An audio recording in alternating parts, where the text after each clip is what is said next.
there, beautiful people out there, it's me again. So in today's video we are going to talk about sorority life. I'm going to give you some advice, some do's and don'ts, and how to go about joining a sorority. This video was supposed to be a Let's Talk Tuesday, but it's going to be posted on a Wednesday, so forgive me, okay?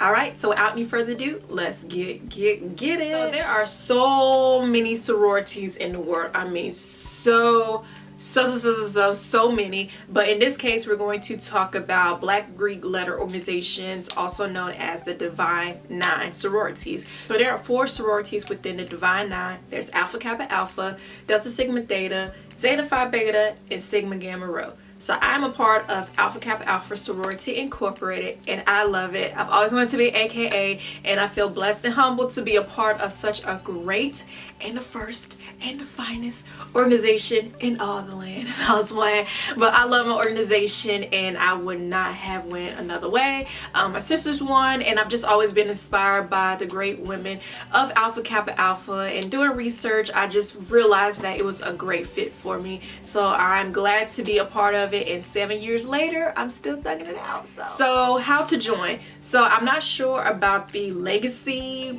piece of other organizations, but I know within Alpha Kappa Alpha, if you are legacy, which means that your mother, grandmother, or your legal guardian is an active member of Alpha Kappa Alpha, you are able to be considered legacy. So the legacy application is totally different from the general application, so you'll have to make sure that you meet the requirements, and just make sure that you know they've been active for 2 years plus before you try to consider yourself legacy. So this is speaking for those who are trying to join a sorority in undergrad. Graduate, I'll explain that later. Pretty much through the Division of Student Affairs. I'm sure it's probably called something else at other schools, but at my school it was called Division of Student Affairs. They have a certain requirement that you have to meet in order to qualify to even go through the an intake process at your school. But then also chapters have requirements. So say for instance your school requires you to have a 2.5, but the chapter that you're trying to be initiated into wants you to have a 3.0. Obviously it's better to have a 3.0 or higher, just so that way you meet your chapter requirements, and then you'll be good to go within the school requirements or whatever. Because yeah, you may have a 2.5 and you may meet the requirements for the school, but for your chapter they're not going to want to take that. They want people that have high GPAs, because you know at the end of the school year when awards come for highest GPA, I mean you know for sorority with highest GPA, that stuff matters. You just want to make sure that you meet the chapter requirements but also meet the school requirements. So you want to make sure that you do community service, volunteer work, and everything before you try to join an organization, because that's pretty much what sorority life is about. We're all about service and everything. So if you're not volunteering or you're not doing community service, you might as well forget about that, because that's what we're all about, service to all mankind. So you want to make sure that you volunteer, do community service. Every organization has different hour requirements, so you want to make sure that you're getting enough.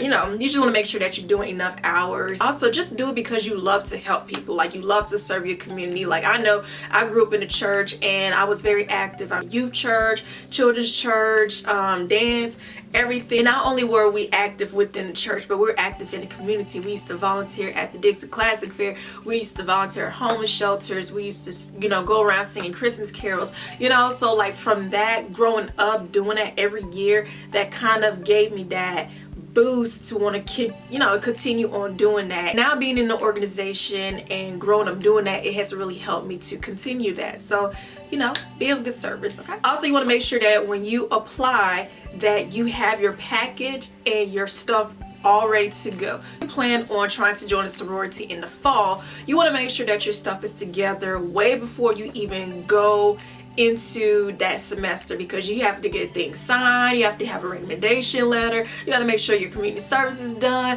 you want to make sure that your stuff is notarized. I mean it's a lot. I mean it's not that hard, but at the same time you just want to make sure that everything is legit and top notch, because I mean it's that serious. So you just want to make sure that you know your stuff is not rushed or just put together. So just make sure that whatever semester you're trying to go for it, make sure that you have it done way before time, and you know don't lose anything or whatever, but just make sure your stuff is together way ahead of time, so that way when you go to your interest meeting, your stuff is ready to be turned in and you're ready to go. So you should do it because you want to join a sorority for the right reasons. So like I said, like, you know, I love doing community service and everything, so you know, that's pretty much what we're all about. So I love helping people, I love helping my community, I love being a voice for my community and everything. So I just love being of service to all mankind, and that's why it just fits me so well to be a part of Alpha Kappa Alpha. But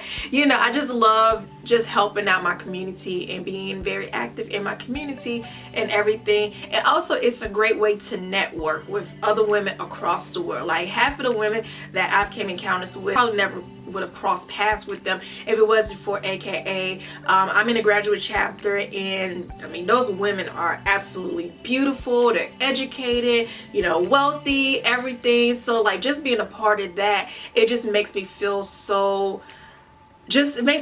excited just to be a part of that. And you know, just their presence and how nice they are and everything. And had I not been in a sorority, I'm sure I would not have crossed paths with those women. And also some of my friends that I've met that are sorors and everything. You know, Greek life does not pay your bills or anything, but you never know who might have a connection to the job that you want or the school that you want. You know, you just never know, or the man that you want. You never know. So I mean, it's just a great way to network and connect with other women. You just want to make sure that you are yourself before and after, because I know some people that change for the worse after they cross, and I'm just like, girl, no. You know what I'm saying? So you want to make sure that you're not doing it because you're trying to gain popularity, or you're trying to be somebody that you're not, or you're trying to fit into the stereotypes. Because I know some people that want to be a part of an organization because they want to be hard like the Deltas, or they want to be uppity and stuck up like AKAs and stuff like that. And you know, those are stereotypes. Everybody's not like that. But at the same time, you shouldn't want to join because that's how you are going to be perceived. Like, just do it because you want to make a difference, or you want to continue on the legacy that your family started, you know, as far as being a part of an organization. Like I was saying, don't do it because you want to be popular and, you know, you want to be up on the scene and stuff like that. Because I've seen people that cross that I've never seen in my life. Like, I mean, my campus was small, but I've seen some people that I've never seen a day in my life, and as soon as they cross, they out in the scene like, hey, what's up, and I'm like, who are you? I mean, I respect other Greeks, don't get me wrong or whatever, but at the same time, you know, don't do it because you want attention or because you want dudes all up on you in your DMs and stuff like that, because that's not cute, and that goes to show you you did it for the wrong reasons. And also don't do it because you want to party hop and step and stuff like that. Yes, that stuff is fun. I used to love stepping, I used to love party hopping and everything. It's fun, that's a part of the undergrad life, but don't do that. Don't do it because you want to. That's all you want to do is just party hop. You be at all the parties and all the club events, but you don't be at the programs and stuff like that. So it's like, come on now, people, priorities. So just don't do it. Also, don't make it known that you want to be a part of an organization, because I know some people be like, yeah, I want to be a Delta, or oh, I want to be a Zeta, and they looking at you like, so that's not gonna get you in. So, you know, if you are very interested, or you are fascinated with organizations on your campus, just keep it on the hush hush. Just do your research. Google is your friend. I'm sure there are things out there that all you need to do is just Google it and you will find it. And you know, don't kiss butt. Don't, you know, always be up under them and stuff like that. Don't show them like, hey, I came up with this step for you guys and everything, and you're not part of the organization. Just don't do it. You know, don't kiss butt. Just be humble, stay low, stay discreet, and you know, just let things flow and happen naturally. Also, don't lose your soul for it. I know it's like, huh, what you mean?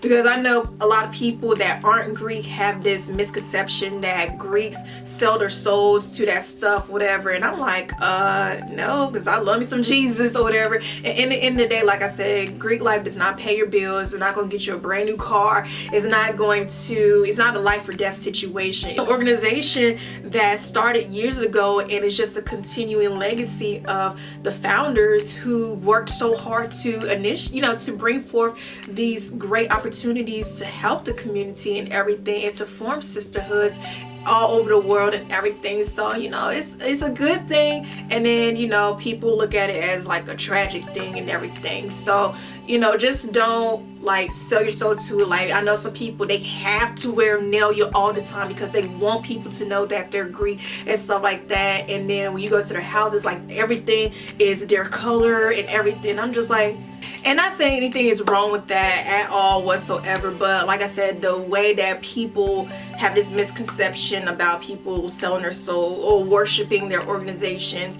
you know, everybody's not like that. And trust me, there are probably less people that sell their souls or worship their organization than people that don't even put it first. Like I was saying earlier about the undergrad and graduate situation, so that was specifically for undergrad, because I know a lot of people start off their sorority life in undergrad, but then you have those who don't have that chance or opportunity in undergrad because either the chapter was suspended or because something happened on their line. So you know, whatever the case is, and they want to join grad chapter. Grad chapter is a different process than undergrad. So graduate chapter, you have to be invited. So somebody that's an active member of a graduate chapter has to invite you, and you have to of course meet the requirements and everything is, you know, and then you go forth with the process, and then you are initiated as a member. I know some people worry like, am I too old, am I too young, whatever.